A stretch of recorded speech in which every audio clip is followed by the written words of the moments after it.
ഒരാൾ ചുറ്റികയുമായി വരുന്നത് കണ്ടപ്പോൾ നമ്മുടെ കാര്യം പോക്കാടി, ദേ ഒരുത്തൻ ചുറ്റികയുമായി വരുന്നു. AC വാങ്ങി, പക്ഷേ കറണ്ട് ചാർജ് കൂടുമോ എന്നൊരു പേടി. നല്ലൊരു ഐഡിയ ഉണ്ട്. മെയിൻ സ്വിച്ച് ഓഫ് ചെയ്തിട്ട് AC ഓണാക്കിയാൽ മതി. നിന്റെ കെട്ടിയവൻ എങ്ങനെ ജയിലിലായിടി? എൻ്റെ വാട്സപ്പിലേക്ക് അറിയാൻ അശ്ലീല മെസ്സേജ് വിട്ടായിരുന്നു. കൈ കാണിക്ക്, ഫലം പറയാം. ഈ കയ്യിലേക്ക് കുഴൽപ്പണം വരുമോ എന്ന് മാത്രം അറിഞ്ഞാൽ മതി. ചെക്കൻ്റെ ജോലി? അയ്യോ, ഫുൾ ടൈം ബിസിയാണ്. Facebook, WhatsApp, Messenger, Twitter, YouTube ഇതൊക്കെ കണ്ടുകൊണ്ടിരിക്കുന്നത് വലിയൊരു ജോലിയല്ലേ?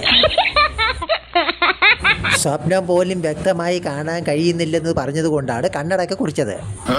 സ്ത്രീ പീഡന പരാതിയിൽ ഞങ്ങളുടെ നേതാവ് അഴിമതിയിലായി എന്നത് നേരാ. സ്ത്രീകൾക്കിടയിലേക്ക് ഇറങ്ങി ക്ഷേമാന്വേഷണം നടത്തിയപ്പോൾ ഒന്ന് പാളിയതാ.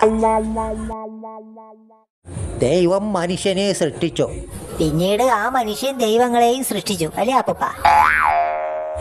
കറുമ്പാന്ന് വിളിച്ചതിന് ഞാൻ കേസ് കൊടുക്കും. വെളുമ്പാന്ന് വിളിച്ചതിന് ഞാനും കേസ് കൊടുക്കും.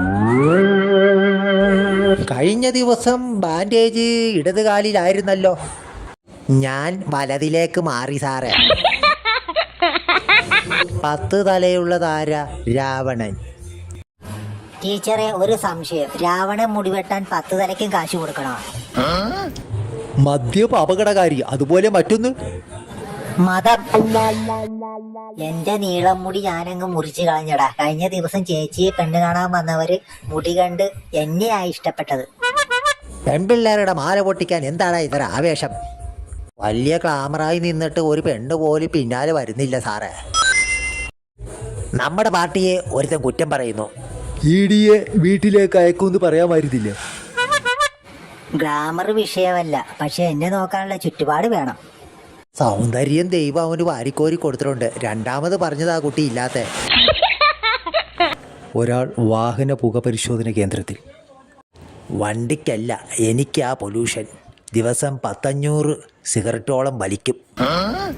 രാവിലെ 8 മുതൽ വൈകിട്ട് 5 വരെ പണിയെടുക്കും. പക്ഷേ ഫേസ്ബുക്ക്, വാട്സപ്പ്, ഇൻസ്റ്റാഗ്രാം ഇതൊക്കെ നോക്കാനായിട്ട് എനിക്ക് 7 മണിക്കൂർ സമയം തരണം. മറവി തുടങ്ങിയെന്ന് എങ്ങനെ മനസ്സിലായി? കട്ടൻ ചായക്കും പരിപ്പടയ്ക്കും പകരം മറ്റെന്തോ ആണ് ഞാൻ ഇന്നലെ മുതൽ കഴിക്കുന്നത്. വലുതാകുമ്പോ ആരാകാനാ ഇഷ്ടം? ഭിന്നശേഷി പിള്ളേരെ നോക്കുന്ന മജീഷ്യനാകണം. അങ്ങനെ വലിയ പണക്കാരനാകണം. കെട്ടിയ പെട്ടിയെ സ്നേഹിക്കുന്നതിനോടൊപ്പം അവളുടെ ആഗ്രഹങ്ങളും നിറവേറ്റി കൊടുക്കണം.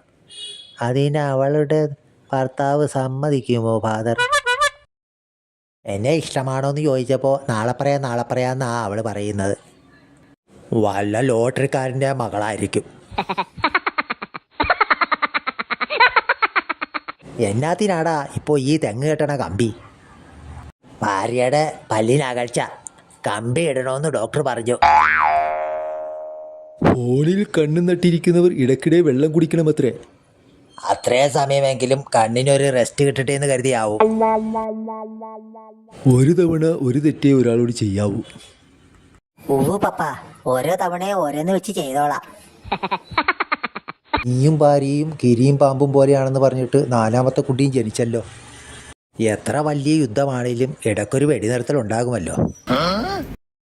ഞാനൊരു ചുക്കും ചെയ്യില്ലെന്നോ? ആഹാ, നീ അത്രക്കായോ? സാർ അടുത്ത് വരരുത്, എനിക്ക് നിപ്പയാ.